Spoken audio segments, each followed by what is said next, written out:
सभी को जय मसीह की। मैं आशा करता हूँ कि आप लोग सही होंगे और परमेश्वर ने हमें आज का दिन दिखाया, इसके लिए हम धन्यवाद देते हैं। प्रियो, आज का दिन हमें परमेश्वर ने किन वचनों से हमें आशीष दी है, आइए हम देखते हैं। हम पढ़ेंगे भजन संहिता उसका 23 और 1 और 2। यहाँ लिखा है, यहोवा मेरा चरवाहा है, मुझे कुछ घटी ना होगी। वह मुझे हरी हरी चराइयों में बैठाता है, वह मुझे सुखदायी जल के झरने के पास ले चलता है। आमीन। प्रियो, मैं आपको बताना चाहता हूँ कि 2 प्रकार के लोग हैं। एक है शारीरिक, जो शरीर की अभिलाषा के लिए, आशीष के लिए घूमते रहते हैं, और दूसरा है आत्मिक, जो सिर्फ अपने प्राण को सुरक्षित रखने के लिए इन वचनों को पढ़ते हैं। कुछ लोग बाइबल को शारीरिक पढ़ते हैं और कुछ लोग बाइबल को आत्मिक पढ़ते हैं, क्योंकि पहला जो आदम था वो शारीरिक था और दूसरा आदम था वो आत्मिक है। तो प्रियो, आपका चुनाव है, आप शारीरिक पढ़ोगे या आत्मिक पढ़ोगे। आपको शारीरिक आशीष चाहिए या आत्मिक आशीष चाहिए। परमेश्वर ने आपको और मुझे शारीरिक आशीष पहले ही दे दिया था, जब आदम को बोला था कि ते फूलो और फलो और पृथ्वी पे भर जाओ। वो आशीष हमें ऑलरेडी मिल चुका, धरती पे खाने पीने का सब आशीष हमें मिल चुका, लेकिन नहीं मिला तो इन वचनों का जो प्रकाशन है वो नहीं मिला।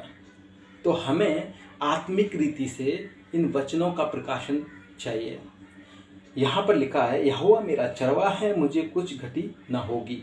अगर आपको आत्मिक भूख है, आत्मिक प्यास है, तो परमेश्वर यहाँ पर कहता है, यहोवा मेरा चरवाहा है, मुझे कुछ घटी ना होगी। यानी कि परमेश्वर कहता है, मैं आपका चरवाहा हूँ। मैं आपका कौन हूँ? चरवाहा हूँ। चरवाहा का काम क्या होता है कि अपने जो भेड़ें रहती है उसको खिलाता है हरी हरी चराइयों में।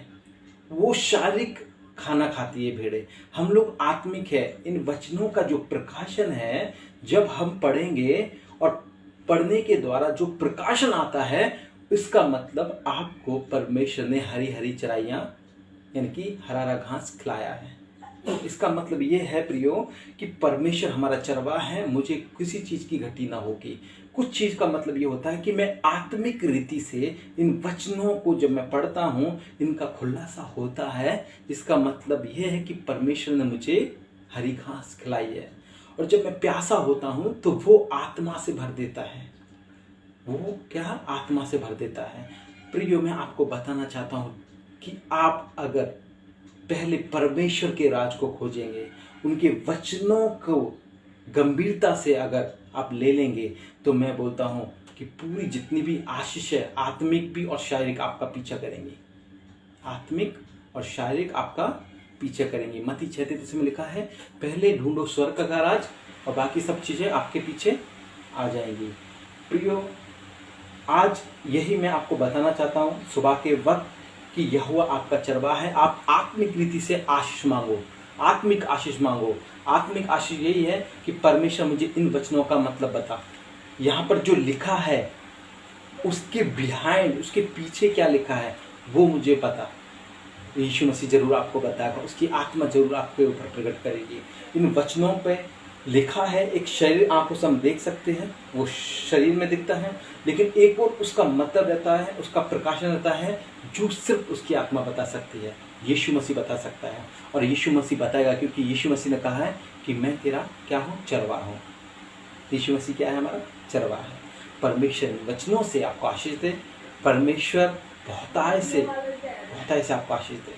God bless you.